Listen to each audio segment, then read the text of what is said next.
Welcome back to Living Local. For folks looking to sell their home right now, it's an ideal time. High demand and low inventory are helping homes get sold faster and often higher than list price. If you're ready to put your house on the market, making sure it's staged effectively can help you attract buyers and offers. Joining us in studio today, we have Lisa Karstens. She's a realtor with Mel Foster Co. Lisa, thank you so much for joining us. Thank you for having me.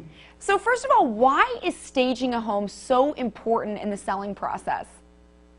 I think staging a home is very important while you're selling your home because people need an idea of how to create their own visualization of themselves in this house. So by staging the home, you get a better idea of appealing to a broader group of people than just the people that live there and their items.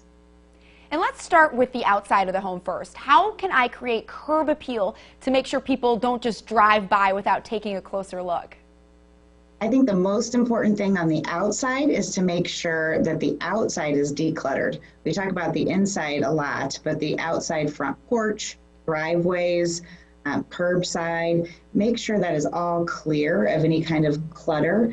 And just freshen it up a little bit. If you need a little pop of color on the front door to bring people, in, you can do that. Plants are always great, just not too many, but anything that just brings it in a little bit more inviting to the front door. So Lisa, after we declutter and kind of freshen things up on the exterior, how can we make a great first impression as soon as somebody walks through the front door? I think the most important thing when you're walking through the front door of home is your line of sight and decluttering. So as soon as somebody walks in the front door, what is their eye going to right away? Is it going to go to coats and shoes and book bags and things like that laying around, chargers, cables, cords? If it is, then all of those things need to be cleaned up.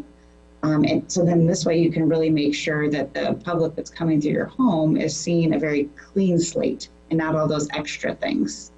Right. It sounds like decluttering is one of the key action steps here. Now, once we're inside the home, Lisa, what are the two rooms that have the greatest impact on a home sale price? The two rooms that have the greatest impact are going to be kitchens and bathrooms. So a lot of people don't think of decluttering your bathrooms, but because they are such small spaces, it's another thing with that line of sight. Make sure you've got toothbrushes off of the countertops, you've got nice, fresh, clean towels hung. Just make it as kind of sparse as possible, and that will really help, bring the public to appreciate the updates in the kitchens and the bathrooms. And Lisa, we're really talking a lot about decluttering the home. What type of clutter do most people overlook in their own homes?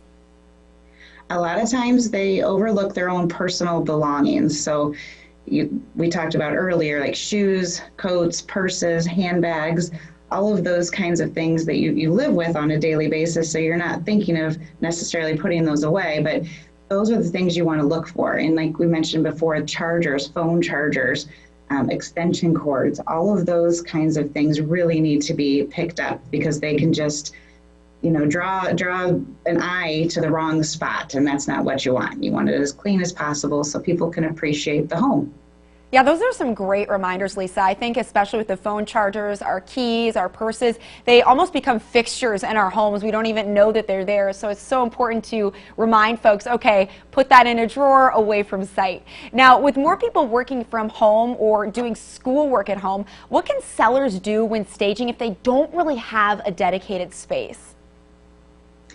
Creating that dedicated space is a main key. We're seeing a lot of that right now with most people working from home and, like you said, children doing school.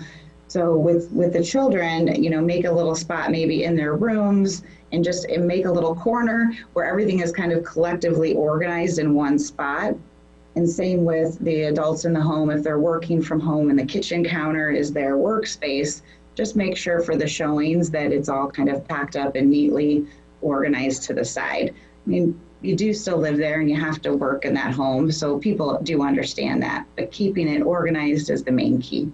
Yeah, striking that balance there. Lisa, thank you so much for the tips on effectively staging a home. We so appreciate you joining us. Thank you very much.